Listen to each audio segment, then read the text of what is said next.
تو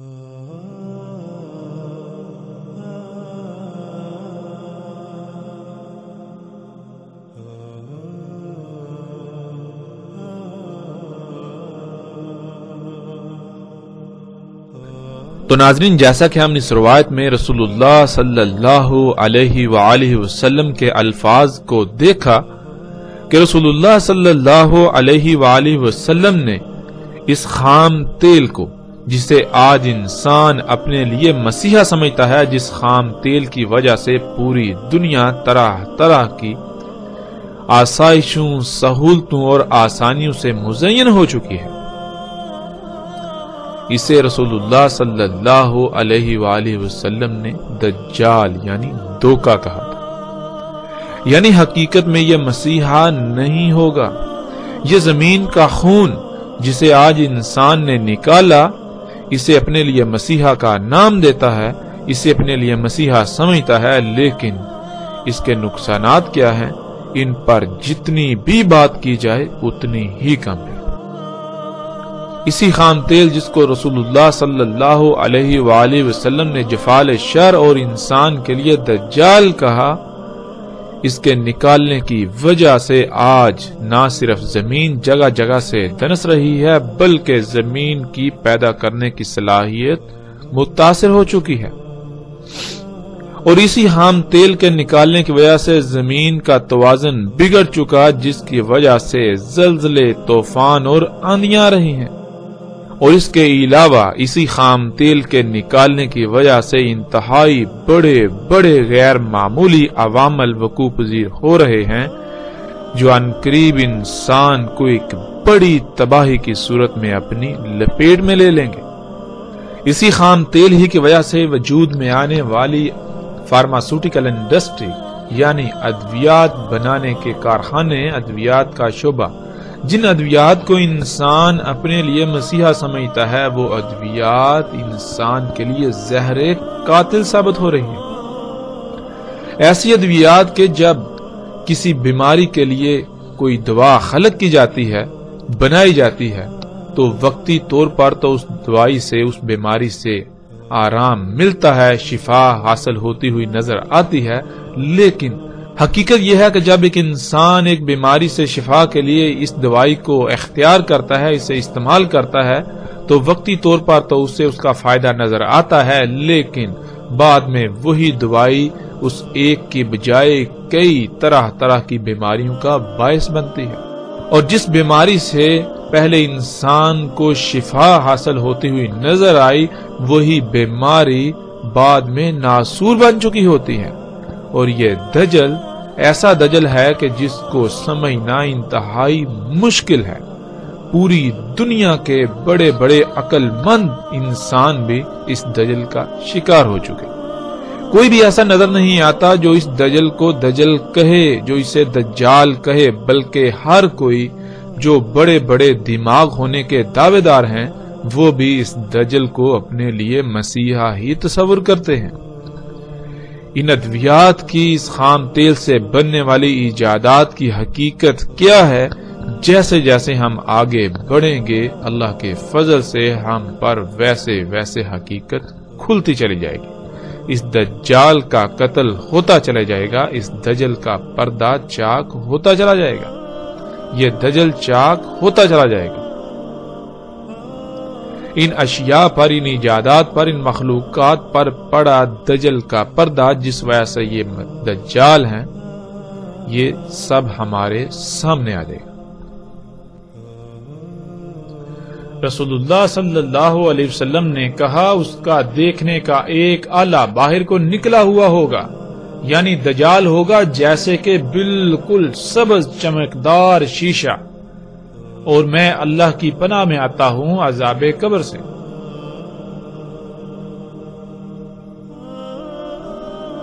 ناظرین، اس روایت میں لفظ انبت استعمال ہوا ہے۔ یہ لفظ بہت وسیع اور بہت سی وسعتوں کا حامل ہے۔ ان میں غالب ترین معنوں کو ہم بیان کریں گے۔ ان میں پہلا معنی یہ ہے، انسانوں، جانوروں، درختوں، چرند پرند سمیت تمام جاندار مخلوقات میں مداخلت کرنے، خود خلق کرنے، پیدا کرنے کی غرض سے انہیں چھیڑ چھاڑ چیر پھاڑ کر کے ان کی ساخت، خلق کرنے کی معلومات سمیت زیادہ سے زیادہ علم حاصل کرنے کے لیے ان کی گہرائیوں تک دیکھنے کی صلاحیت رکھنے والے آلات یا صلاحیت رکھنے والا آلہ، جیسا کہ سکرین پر نظر آنے والی تصاویر میں ہم ایسے تمام کے تمام آلات کو دیکھ سکتے ہیں جن آلات کے ساتھ انسانوں، جانوروں، درختوں، چرند پرند سمیت تمام کے تمام جانداروں میں مداخلت کر کے خود خلق کرنے کے لیے علم حاصل کرنے کی غرض سے انہیں چیر پھاڑ کر کے معلومات حاصل کی جا رہی ہیں، ان کی گہرائیوں تک دیکھا جا رہا ہے۔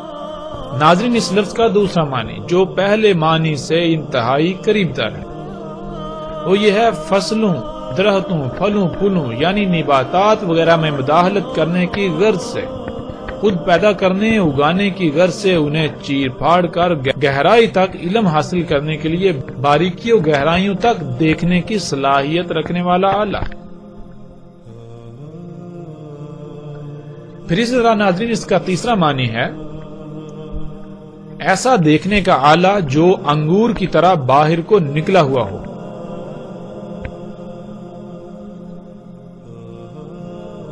اور عربی میں انبت اس آنکھ کو بھی کہتے ہیں جو کسی بیماری کی وجہ سے پھول کر انگور کے دانے کی طرح باہر کو آ جاتی ہے، جیسا کہ آپ اس تصویر میں دیکھ سکتے ہیں۔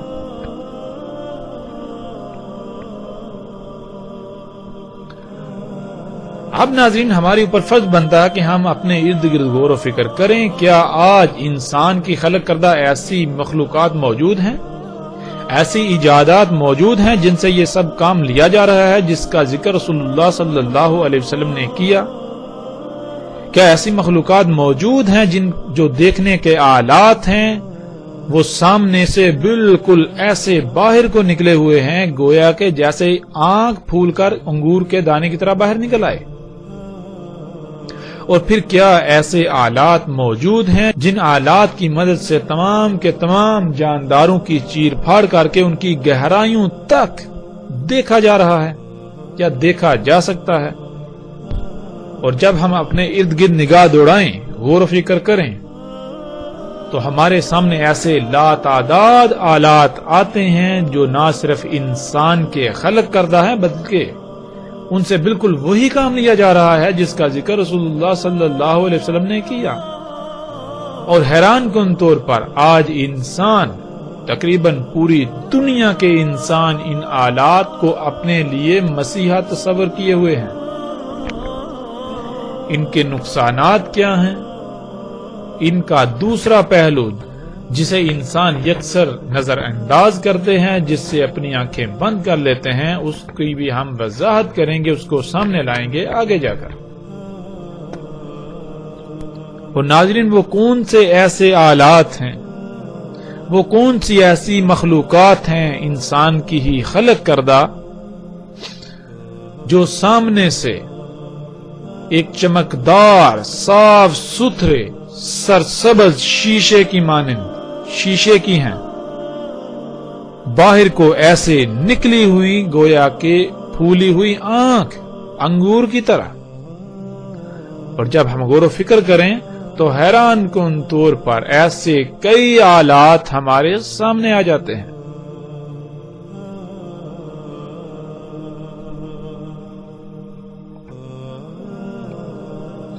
رسول اللہ صلی اللہ علیہ وسلم نے کہا اس کا ایک دیکھنے کا آلہ انگور کی طرح باہر کو نکلا ہوا پھولا ہوا، یعنی دجال بالکل جیسے کہ وہ صاف ستھرا چمکدار شیشہ ہے، سرسبز، ترقی و خوشحالی دیکھنے اور دکھانے والا۔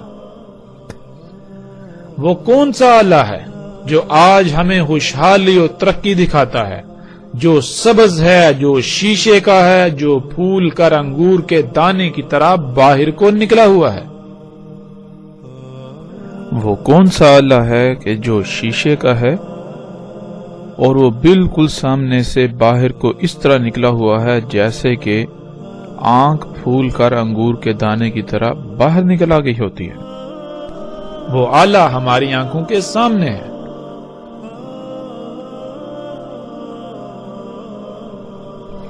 اور پھر رسول اللہ صلی اللہ علیہ وسلم نے اسی روایت میں دجال کے اس فتنے کو عذاب قبر سے مشروط کر دیا. رسول اللہ صلی اللہ علیہ وسلم نے اس کے ساتھ ہی قبر کے عذاب سے اللہ کی پناہ میں آنے کی دعا کی. عذاب قبر کیا ہے؟ جب تک ہم اسے نہیں سمجھیں گے ہمیں اس بات کی سمجھ نہیں آئے گی. اس وقت ہم عذاب قبر پر بات نہیں کریں گے کیونکہ یہ الگ موضوع ہے جس کا ذکر ہم آگے جا کر کریں گے، لیکن مختصر بات کرتے ہوئے آگے بڑھیں گے. اللہ سبحانہ وتعالی نے قرآن میں ان انسانوں کو مردہ اور قبروں میں قرار دیا جو غور و فکر نہیں کرتے، جو آنکھوں، کانوں اور دل کا استعمال اس طرح سے نہیں کرتے، ان مقاصد کے لیے نہیں کرتے جس مقصد یا جن مقاصد کے لیے اللہ سبحانہ وتعالی نے یہ عطا کی. پھر قرآن کے دوسرے مقام پر اللہ سبحانہ وتعالی ایسے انسان جو غور و فکر نہیں کرتے ان کو دل کا اندھا قرار دیتے ہیں.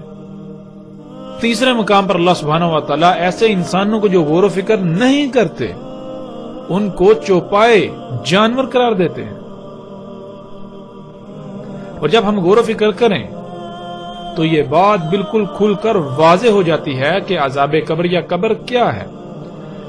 ناظرین، اللہ سبحانہ وتعالی نے انسان کے بارے میں قرآن میں جو بات واضح کی وہ یہ کہ اللہ سبحانہ وتعالی نے کہا کہ تم پہلے اموات تھے، پھر تمہیں حیا کیا یعنی زندہ کیا، اس بشری شکل میں لے کر آئے، پھر دوبارہ تم اموات ہو جاؤ گے، پھر دوبارہ تمہیں حیا کیا جائے گا، زندہ کیا جائے گا، جوڑا جائے گا. اب ناظرین سوال یہ پیدا ہوتا ہے کہ ہمارا جسم جب حیا نہیں تھا تو بقول قرآن کے، اللہ کے کلام کے، یہ حالت موت میں تھا.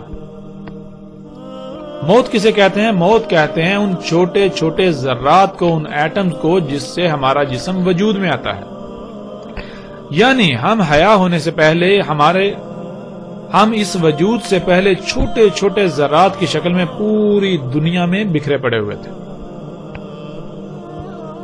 اور وہ ذرات کیسے ہمارے اس وجود کا حصہ بنے، ان ذرات نے کیسے یہ شکل اختیار کی، جب ہم غور و فکر کریں تو اللہ سبحانہ وتعالی ان تمام کے تمام ذرات کو اکٹھا کرتے ہیں اور اس کو خام تیل کی شکل میں ڈالتے ہیں.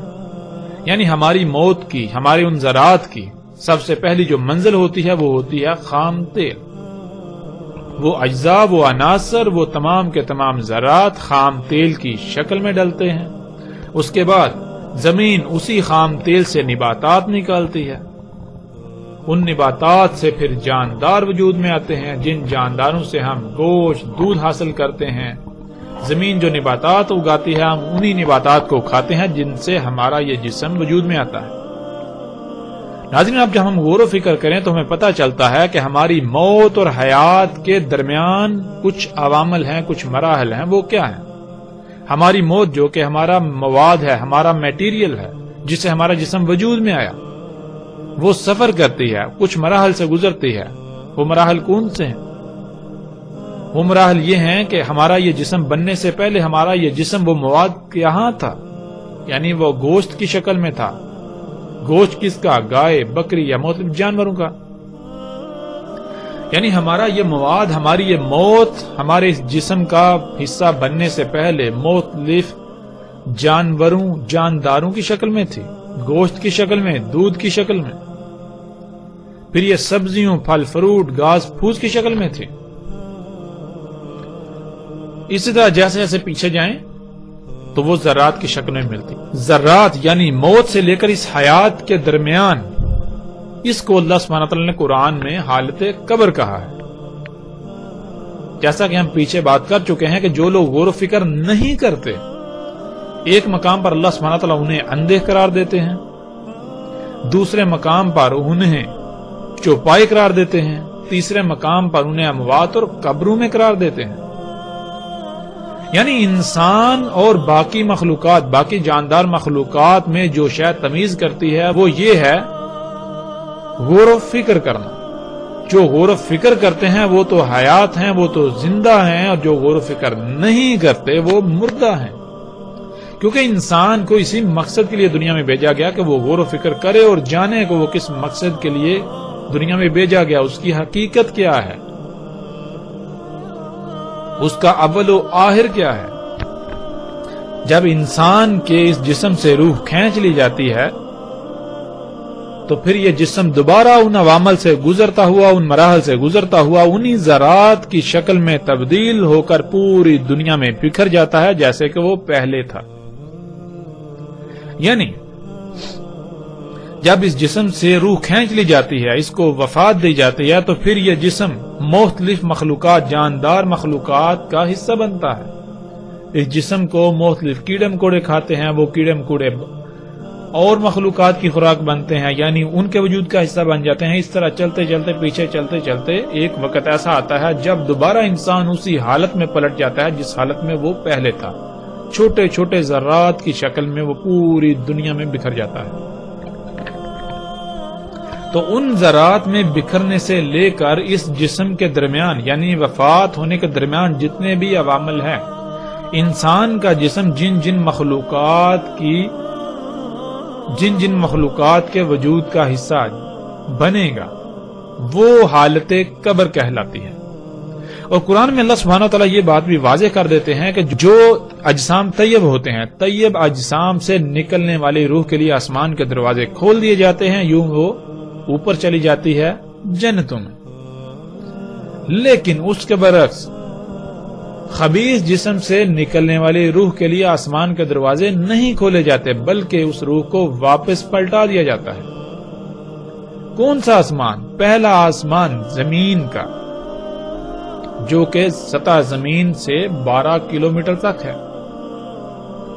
یعنی اگر کوئی انسان خبیث ہے، کسی انسان کا جسم خبیث ہے، اس سے نکلنے والی روح جب اس کو وفات دی جاتی ہے تو اس کے لیے آسمان کے دروازے نہیں کھولے جاتے، اسے واپس پلٹا دیا جاتا ہے۔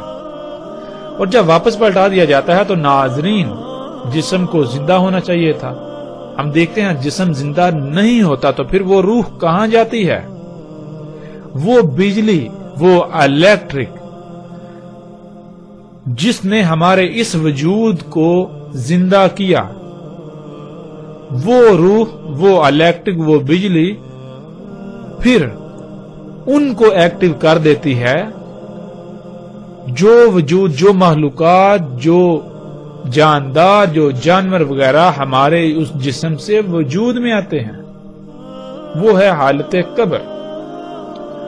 تو پھر خبیث جسم سے کیا بنے گا؟ خبیث سے خبیث ہی وجود میں آئے گا۔ تو خبیث کون سے جاندار ہیں؟ ہم غور و فکر کریں، سانپ، بچھو، اس طرح طرح کے غلیظ اور خبیث جتنے بھی جاندار ہیں، گویا کہ یہ سب کے سب انسان کی حالت قبر ہے۔ انشاءاللہ ناظرین، اللہ کے فضل سے قبر کے عذاب کے اوپر قرآن سے، آیات کی روشنی میں ہر پہلو سے، ہر لحاظ سے کھول کر بات کریں گے، لیکن آئندہ نشستوں میں الگ موضوع کے تحت۔ ناظرین، یہاں سوال یہ پیدا ہوتا ہے کہ رسول اللہ صلی اللہ علیہ وآلہ وسلم نے دجال کی اس سبزہ خوشحالی دکھانے والی آنکھ کو عذاب قبر سے مشروط کیوں کر دیا؟ اس کے ذکر کے فوراً بعد اللہ سے قبر کے عذاب سے پناہ میں آنے کی دعا کیوں کی؟ اس لیے کیونکہ آج یہی دجال کی آنکھ جو ہمیں سبزہ دکھاتی ہے، جو ہمیں خوشحالی دکھاتی ہے، وہ سبزہ نہیں ہے۔ آج یہی دجال کی آنکھ جو کچھ اللہ نے حرام کیا، جو خبیث ہے، اس کو مزین کر کے دکھاتی ہے، اس کو حلال بنا کر، طیب بنا کر پیش کر رہی ہے، اور پوری دنیا کے انسان ایسی خبیث خوراک کو اپنے جسم کا، اپنے وجود کا حصہ بنا رہے ہیں۔ اس بات سے غافل کہ جب اس جسم سے روح نکالی جائے گی تو اس کے بعد ان کے ساتھ کیا ہوگا۔ جب جسم خبیث خوراک سے، خبیث غذا سے وجود میں آئے گا تو اس جسم سے خبیث مخلوقات وجود میں آئیں گی، جو کہ انسان کی حالت قبر ہوگی۔ ان مخلوقات کو جن مصیبتوں تکلیفوں کا سامنا کرنا پڑے گا، جن حالات کا سامنا کرنا پڑے گا، گویا کہ وہ آپ ہیں۔ ابھی تو اس کا شعور نہیں ہے، لیکن اس کا شعور انسان کو اسی وقت ہوتا ہے جب وہ شعور جو اس جسم میں داخل کیا گیا، جو اس جسم میں ہے، اس کو نکال کر ان مخلوقات میں ڈال دیا جائے گا۔ آج ہم دیکھتے ہیں پوری دنیا میں خبیث خوراک کو دنیا کے سامنے مزین کر کے پیش کیا جا رہا ہے، اور پوری دنیا اس خوراک کو اپنے جسم کا حصہ بنا رہی ہے۔ رسول اللہ صلی اللہ علیہ وسلم نے کہا تھا کہ کسی کے چہرے پر پھونک مت مارو، کھانے پر پھونک مت مارو۔ سوال یہ پیدا ہوتا ہے کہ کیوں؟ اس کا جواب یہ ہے، اس لیے کہ جب انسان پھونک مارتا ہے تو انسان کے جسم سے یا انسان کے منہ سے جو ہوا خارج ہوتی ہے، آج ہم اسے کاربن ڈائی آکسائڈ کا نام دیتے ہیں۔ آج اسے ہم کاربن ڈائی آکسائڈ کا نام دیتے ہیں، جو کہ انسان کے لیے نقصان دہ ہے۔ انسان جو ہوا خارج کرتا ہے، اگر یہی ہوا دوبارہ انسان کے جسم میں داخل ہوگی تو انسان کا جسم طرح طرح کی بیماریوں کا شکار ہوگا، اور اگر اس ہوا کی مقدار انسان کے جسم میں ایک حد سے تجاوز کر جائے تو انسان موت کا شکار بھی ہو سکتا ہے۔ یہی وہ وجہ تھی جس وجہ سے رسول اللہ صلی اللہ علیہ وسلم نے کہا تھا کہ کسی کے چہرے پر پھونک مت مارو، کھانے پر پھونک مت مارو۔ کیوں؟ اس لیے کہ جب تم کسی کے چہرے پر پھونک مارو گے تو اس پھونک میں کاربن کے ایٹمز، کاربن ذرات اس انسان کے سانس کے ذریعے اس کے جسم میں داخل ہو جائیں گے، جو اس کے لیے طرح طرح کی بیماریوں کا باعث بنیں گے۔ اور اگر تم کھانے پر پھونک مارو گے تو کھانے میں وہ کاربن کے ذرات جذب ہو کر تمہاری خوراک اس کھانے کے ذریعے جسم میں داخل ہوں گے اور جسم کو مفلوج کریں گے، بیماریوں کا شکار کریں گے۔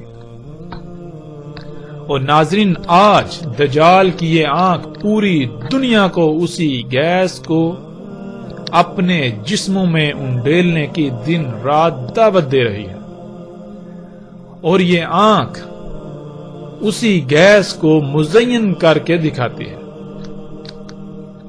آج اس آنکھ سے نظر آنے والے جو اشتہارات آپ دیکھتے ہیں مختلف مشروبات کے، جن میں کوک، پیپسی، مرنڈا اور اس طرح کے مشروبات شامل ہیں، ان میں جو گیس پائی جاتی ہے وہ بالکل وہی گیس ہے جو انسان خارج کرتا ہے، یعنی کہ کاربن ڈائی آکسائڈ گیس۔ رسول اللہ صلی اللہ علیہ وسلم نے اس کی معمولی سے معمولی مقدار سے بھی منع کیا، اس سے دور رہنے کی تلقین کی، لیکن آج انسان اس کے برعکس ایک بہت بڑی مقدار میں اسی گیس کو اپنے جسم میں انڈیلتا ہے، اور پھر طرح طرح کی بیماریوں کا شکار ہوتا ہے۔ یوں وہ پھر ادویات کھاتا ہے، وہ ادویات جنہیں اپنے لیے مسیحا تصور کرتا ہے، وہی ادویات پھر مزید اس میں سائیڈ ایفیکٹس یعنی مزید بیماریوں کا شکار کرتے ہیں۔ پھر انسان اسی گن چکر میں دھنس کر رہ جاتا ہے۔ اس کے باوجود وہ ان تمام کی تمام اشیاء، ان تمام کی تمام ایجادات، ان تمام کی تمام مخلوقات کو اپنے لیے مسیحا تصور کرتا رہتا ہے۔ آج یہی دجال کی آنکھ طرح طرح کی خبیث خوراکیں جو ہمارے سامنے پیش کرتا ہے،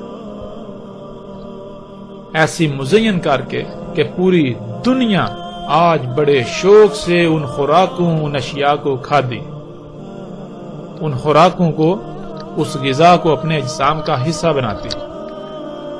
قرآن میں اللہ سبحانہ و تعالی نے بہت سختی سے منع کر دیا۔ آج یہی دجال کی آنکھ پوری دنیا کے انسانوں کو ایسے بیج استعمال کرنے کی دعوت دیتی ہے کہ جو غیر فطرتی ہیں، جن بیجوں سے اگنے والی فصلیں، پھل، سبزیاں کھانے سے انسان طرح طرح کی بیماریوں کا شکار ہو رہے ہیں، طرح طرح سے مفلوج ہو رہے ہیں۔ ناظرین، یہی وہ وجہ تھی جب رسول اللہ صلی اللہ علیہ وسلم نے ذکر کیا اس سرسبز شیشے کی آنکھ کا، جو سبزہ دکھاتی ہے، جو خوشحالی و ہریالی و ترقی دکھاتی ہے، اس کی طرف دعوت دیتی ہے تو ساتھ ہی مشروط کر دیا قبر کے عذاب کو، ساتھ ہی اللہ سے عذاب قبر میں پناہ میں آنے کی دعا کی۔ رسول اللہ صلی اللہ علیہ وسلم نے کہا اس میں کچھ شک نہیں کہ دجال ہوگا ممسول عین الیسرا، ہوگا اس پر زفرہ، قطب ہوگا درمیان اس کے دیکھنے کے آلات کے کافر۔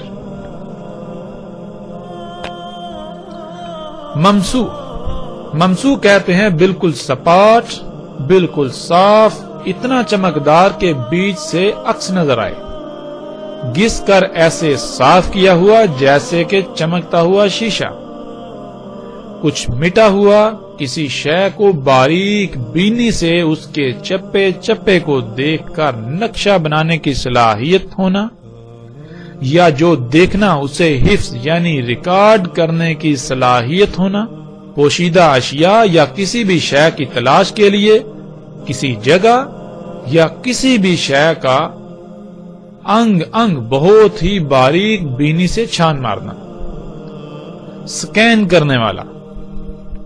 العین جس کو ہم پہلے بھی جان چکے ہیں، العین کہتے ہیں رنگوں کا ادراک کرنے والا یعنی دیکھنے والا آلہ، دیکھنے کا آلہ۔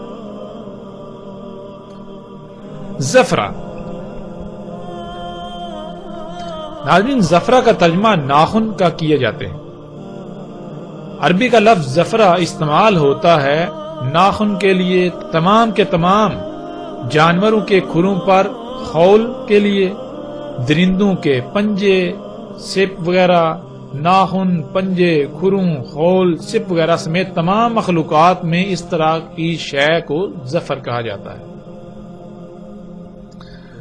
اور جب ہم اس میں غور و فکر کریں تو ہم پر یہ بات بالکل کھل کر واضح ہو جاتی ہے کہ ناخن ہوں، پنجے ہوں، سپ ہوں، جانوروں کے کھروں کے خول ہوں، بنیادی طور پر یہ سخت پلاسٹک ہے، ہارڈ پلاسٹک۔ اس لیے عربی میں زفرہ کہتے ہیں ہارڈ پلاسٹک کو، یعنی اس مواد کو جس مواد سے ناخن وجود میں آتے ہیں۔ ناخن کیا ہے؟ ناخن پلاسٹک ہے۔ زفرہ کہتے ہیں کسی بھی شے میں مخلوق پلاسٹک کو، سخت پلاسٹک کو۔ تو ناظرین رسول اللہ صلی اللہ علیہ وسلم نے کہا دجال کا دیکھنے کا آلہ ہوگا انتہائی آسانی سے دیکھنے والا، بالکل سپاٹ، بالکل صاف، اتنا چمکدار کے بیچ سے عکس نظر آئے، گھس کر ایسے صاف کیا ہوا جیسے چمکتا ہوا شیشہ، کچھ مٹا ہوا، کسی شے کو باریک بینی سے اور اس کے چپے چپے کو دیکھ کر نقشے بنانے کی صلاحیت رکھنے والا، یا جو دیکھے گا اس کو حفظ یعنی اپنے اندر محفوظ ریکارڈ کرنے کی صلاحیت رکھنے والا، اور پوشیدہ اشیاء کو دیکھنے یا کسی بھی شے کی تلاش کے لیے کسی جگہ یا کسی بھی شے کا انگ انگ بہت ہی باریک بینی سے چھان مارنے والا، سکین کرنے والا، اور اس پر چڑھا ہوگا یعنی اس پر ہوگا سخت پلاسٹک، سخت پلاسٹک سے کور ہوگا، اس پر سخت پلاسٹک موجود ہوگا۔ تو ناظرین آج جب ہم اپنے ارد گرد غور و فکر کریں اور دیکھیں کیا انسان کی خلق کردہ ایسی کوئی مخلوقات ہیں جن میں ایسی تمام باتیں موجود ہیں جن کا ذکر محمد رسول اللہ صلی اللہ علیہ وآلہ وسلم نے کیا، جب ہم غور و فکر کریں تو ہم دنگ رہ جاتے ہیں۔ ہاں بالکل ایسی تمام کی تمام مخلوقات موجود ہیں۔ آج ایسے وہ تمام کے تمام آلات موجود ہیں جن میں ایسی تمام خصوصیات موجود ہیں جن آلات کو آج ہم کیمروں کا نام دیتے ہیں، یعنی کیمرے، موبائلز میں موجود کیمرے جو بالکل سپاٹ ہیں، چپٹے۔ جتنے بھی ایسے آلات ہیں ان کا شیشہ ایسا چمکدار ہوتا ہے جیسے گھس کر صاف کیا ہوا، سب میں یہ صلاحیت موجود ہے کہ وہ جو دیکھتے ہیں اسے اپنے اندر ریکارڈ یعنی محفوظ کرنے کی صلاحیت رکھتے ہیں۔ انہی کیمروں کی مدد سے آج دنیا کے چپے چپے کو دیکھا جا رہا ہے، انہی کیمروں کی مدد سے آج دنیا کے نقشے بنائے جاتے ہیں، جہاں تک کہ جو دنیا کا جدید ترین نقشہ ہے اور مصدقہ ترین، سب کا قابل اعتماد ترین جو نقشہ ہے اسے آج گوگل ارتھ کا نام دیا جاتا ہے، گوگل ارتھ کہا جاتا ہے، وہ بھی اسی دجال کی عین سے بنایا گیا، جو کہ دجال کے راس یعنی دجال کے انسان کی خلق کردہ مخلوقات کے بلند ترین مقام میں نصب ہے۔ یوں رسول اللہ صلی اللہ علیہ وسلم کے ایک ایک لفظ کی تصدیق ہوتی ہے۔ آج ہم ایسی تمام مخلوقات یعنی انسان کی خلق کردہ ایسی تمام اشیاء کو دیکھ سکتے ہیں جو ایسے آلات ہیں جن سے دیکھنے کی صلاحیت ہے، جن میں دیکھنے کی صلاحیت ہے، جن سے بہت ہی بآسانی دیکھا جا سکتا ہے، جو دنیا کے نقشے بنانے کے لیے، اشیاء کی سکیننگ کے لیے، دنیا کے چپے چپے کو دیکھنے کے لیے، خفیہ پوشیدہ اشیاء کو دیکھنے کے لیے، راتوں میں اندھیروں میں دیکھنے کے لیے استعمال ہو رہے ہیں۔ آج انسان ان تمام کے تمام آلات کو اپنے لیے مسیحا تصور کرتا ہے، لیکن رسول اللہ صلی اللہ علیہ وسلم نے ان سب کو دجال کہا۔ یہ سب کا سب حیات الدنیا ہے، یہ شیطان ہے۔ آج انسان اسی شیطان کے خطوات کی اتباع کر رہا ہے۔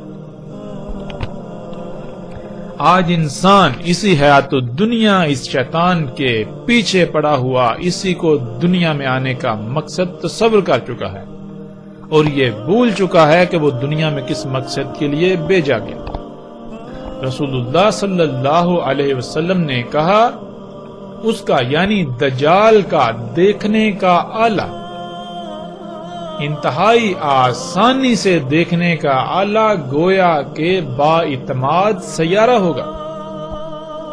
سیارہ یعنی ایک پلانٹ ہوگا۔ جب ہم کائنات میں غور و فکر کریں تو سیارے کیا کر رہے ہیں؟ ہر سیارہ اپنے اپنے مدار میں گھوم رہا ہے۔ جیسے ہماری زمین ایک سیارہ ہے اور سورج کو اپنا محور بناتے ہوئے اس کے گرد گھوم رہی ہے، بالکل اسی طرح رسول اللہ صلی اللہ علیہ وسلم نے کہا کہ دجال کا دیکھنے کا آلہ جو کہ انتہائی آسانی سے دیکھنے والا ہوگا وہ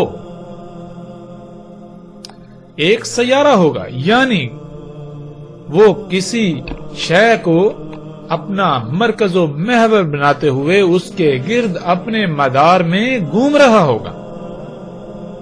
آج ہم پر فرض بنتا ہے کہ ہم غور و فکر کریں، کیا ایسی کوئی شے موجود ہے؟ کیا ایسی کوئی شے انسان نے خلق کی؟ کیا انسان کی مخلوقات، انسان کی خلق کردہ مخلوقات، انسان کی ایجادات میں کوئی ایسی ایجاد ہے جو گویا کہ بالکل ایک سیارے کی طرح ہے، جو ایک سیارے کی طرح کسی بھی مقام کو اپنا مرکز و محور بنائے ہوئے اس کے گرد گھوم رہا ہے اور اس کے ذریعے سے دیکھا جا رہا ہے؟ اس میں دیکھنے کی صلاحیت ہے۔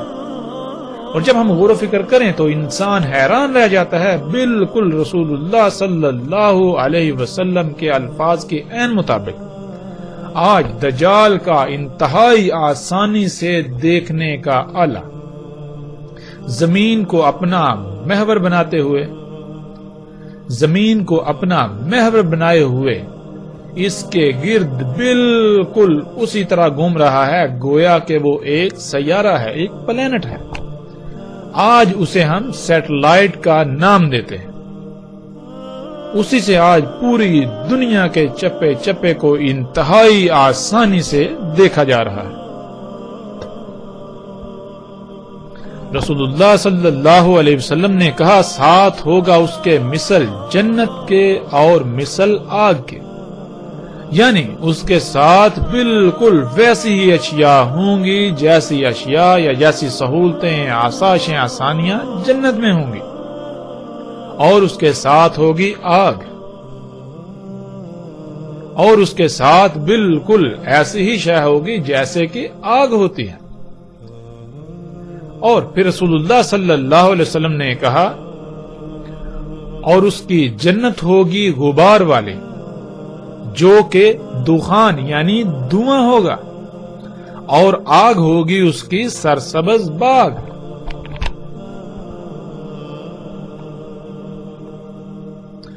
رسول اللہ صلی اللہ علیہ وسلم نے کہا اور ساتھ ہوگا اس کے مثل جنت کے اور مثل آگ کے، اور جنت ہوگی اس کی غبار سے بری ہوئی جو کہ دھواں ہوگا، اور آگ اس کی سرسبز باغ ہوگی۔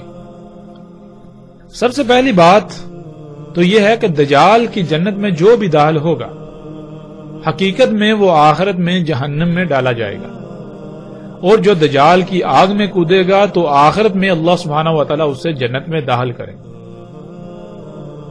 اس کا ایک پہلو تو یہ ہے، لیکن اس کے علاوہ دنیا میں بھی دجال کی جنت حقیقت میں جہنم ہوگی، حقیقت میں دھویں سے بری ہوئی۔ جنت کسے کہتے ہیں؟ آسائشیں، سہولتیں اور آرام دہ جگہ کو، جہاں انسان کی خواہشات کی تکمیل ہو، جو انسان چاہے اسے حاصل ہو جائے۔ اور آج ہم دیکھتے ہیں کہ پوری دنیا جو کہ جنت کا منظر پیش کر رہی ہے، انسان جو چاہتا ہے اسے حاصل ہو رہا ہے، طرح طرح کی آسائشیں، سہولتیں، آسانیاں میسر ہیں، آرام بہت ہے، دل لبا دینے والی مزین اشیاء ہیں، لیکن یہ جنت پوری کی پوری جنت دھویں سے بری ہوئی ہے، اور اسی دھویں کی وجہ سے لا تعداد بیماریاں، حادثات، طوفان، زلزلے اور مصیبتوں سے انسان گرا ہوا ہے۔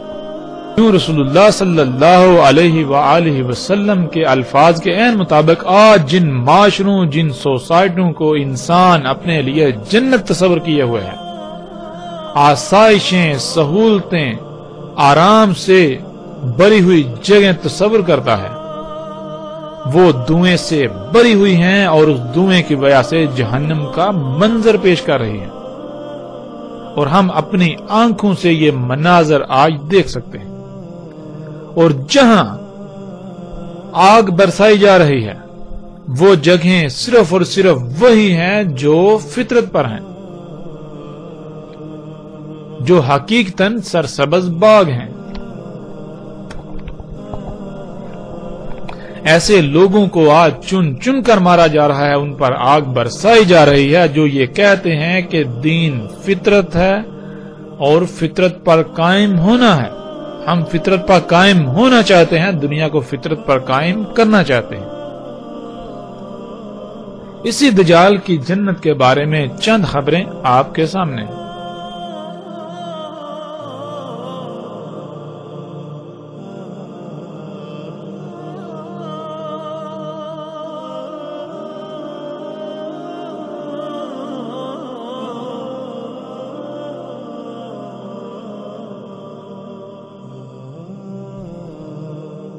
دجال کی جنت یعنی جدید سہولتوں، آسائشوں، آسانیوں سے مزین یہ جدید ترین معاشرے جو کہ دجال کی جنت ہے، لیکن در حقیقت وہ جہنم ہے، وہ جنت نہیں ہے۔ انسان اسے جنت سمجھتے ہیں، حقیقت میں وہ جنت نہیں۔ حقیقت کیا ہے؟